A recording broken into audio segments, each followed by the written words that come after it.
ஐயையோ உப்மாவா ஆளை விடு அப்படின்னு சொல்கிறவங்களுக்காக இந்த ரெசிபி. இன்றைக்கி நான் பண்ண போகிறது சேமியா கிச்சடி.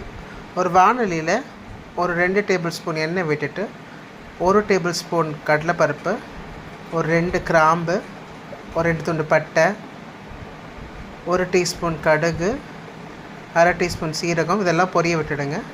அதுக்கப்புறமா ஒரு 2லேருந்து 3 வெங்காயம் பொடியாக நறுக்குனது, 5 பச்சை மிளகாய், பொடியாக நறுக்கின கேரட் 1, பீன்ஸ் ஒரு 4லேருந்து 5, ஒரு கைப்பிடி அளவுக்கு பட்டாணி, பச்சை பட்டாணி இதெல்லாம் போட்டு லேசாக வதங்கட்டும். வதங்கினதுக்கப்புறமா இஞ்சி பூண்டு பேஸ்ட் ஆட் பண்ணுங்கள்.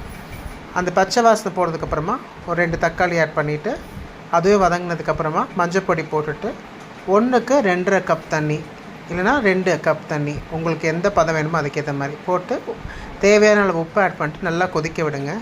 இந்த மாதிரி கொதித்ததுக்கப்புறமா நீங்கள் சேமியாவை ஆட் பண்ணிக்கலாம்.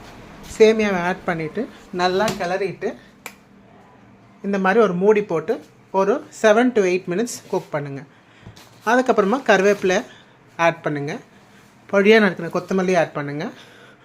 ஒரு டீஸ்பூன் நெய்யை விட்டுட்டு ஒரு கிளறுங்க. டேஸ்டியான சேமியா கிச்சடி ரெடி. இது வெறுமா சாப்பிட்டாலே ஜம்முன்னு இருக்கும். தேங்காய் சட்னி வச்சு சாப்பிட்டா இன்னும் சூப்பராக இருக்கும். ட்ரை பண்ணி பாருங்கள். எப்படி இருக்குன்னு கமெண்ட்டில் சொல்லுங்கள்.